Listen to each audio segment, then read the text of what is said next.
Assalamualaikum warahmatullahi wabarakatuh. Nama saya Siti Azizah binti Ahmad. Saya akan membentangkan tentang tajuk faktor yang memberi impak kepada pembangunan komuniti tersempat.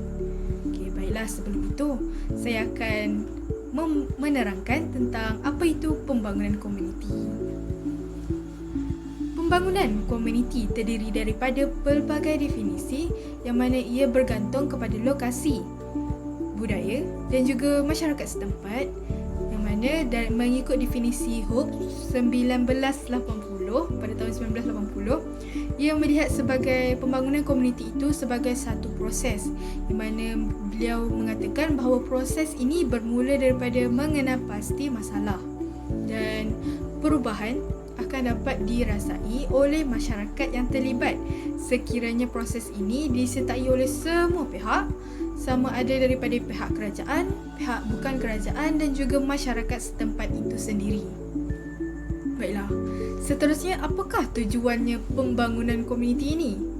Secara ringkasnya, tujuan pembangunan komuniti ini adalah untuk mempertingkatkan kualiti sosial dan juga ekonomi masyarakat komuniti. Dan mengapa pembangunan komuniti ini adalah penting?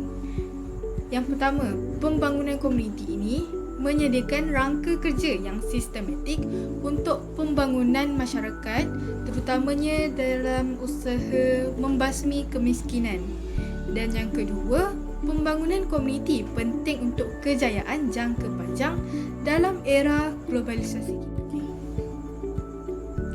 Melalui daripada dasar komuniti negara, pelaksanaan dasar komuniti negara memberi fokus kepada beberapa bidang utama, yang mana ia merupakan kumpulan fokus utama yang akan mengubah minda serta sikap komuniti, yang mana saya akan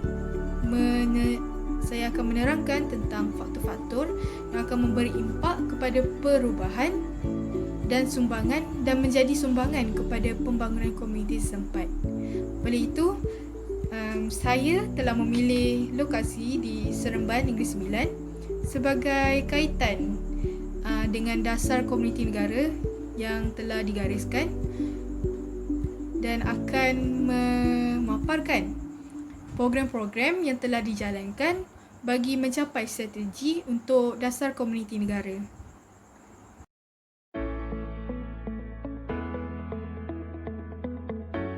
Menjaga kebersihan alam sekitar bukan sahaja terletak pada satu bahu pihak, tapi perlukan kerjasama seluruh komuniti di pelbagai peringkat umur, dan komuniti juga bertanggungjawab untuk memastikan kawasan perumahan mereka bersih dan bebas daripada ancaman penyakit dan wabak.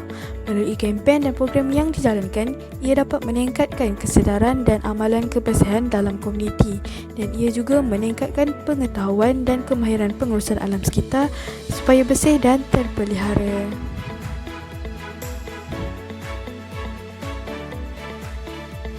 Keselamatan merupakan faktor yang perlu dititik beratkan bagi mengurangkan risiko kemalangan, kecederaan dan kebakaran di kawasan perumahan dan juga kawasan-kawasan yang berdekatan. Bayangkan tengah dekat shopping mall, tiba-tiba kalau ada berlaku kebakaran, apa tindakan yang kita perlu lakukan? Jadi pengetahuan kita di situ sebagai komuniti tentang keselamatan amat penting.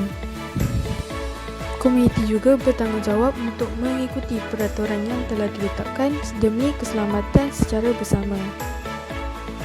Penubuhan rukun tetangga juga memainkan peranan penting untuk mengelakkan isu sosial seperti kecurian, pengedaran dadah dan vandalisme.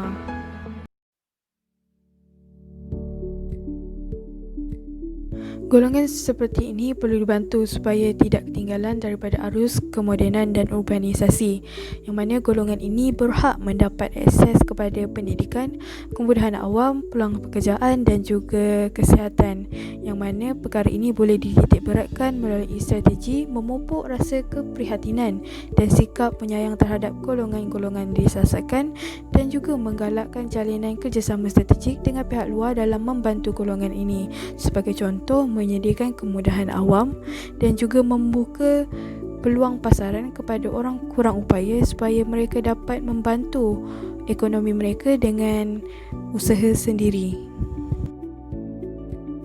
Bagi perniagaan sosial, ahli komuniti perlu didedahkan dengan kesedaran supaya mereka boleh meningkatkan pendapatan dan melaksanakan perniagaan tetapi dalam semangat untuk menyumbang kembali kepada ahli-ahli komuniti. Dalam masa kini, pihak Kerajaan Negeri Sembilan telah menubuhkan satu tapak yang dikhaskan untuk peniaga-peniaga tepi jalan. Hal ini telah memberikan satu peluang kepada peniaga baru untuk menceburi bidang usahawanan.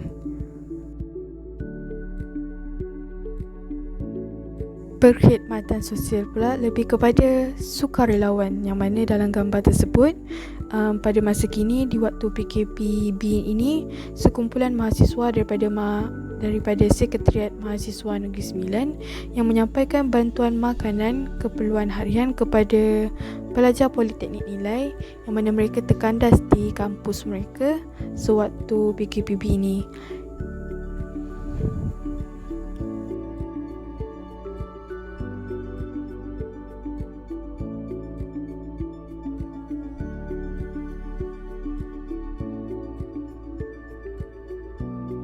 Baiklah, itu saja daripada saya. Sekian, terima kasih. Anak puyuh ke dalam kolam, memang tak sedap dibuat kari.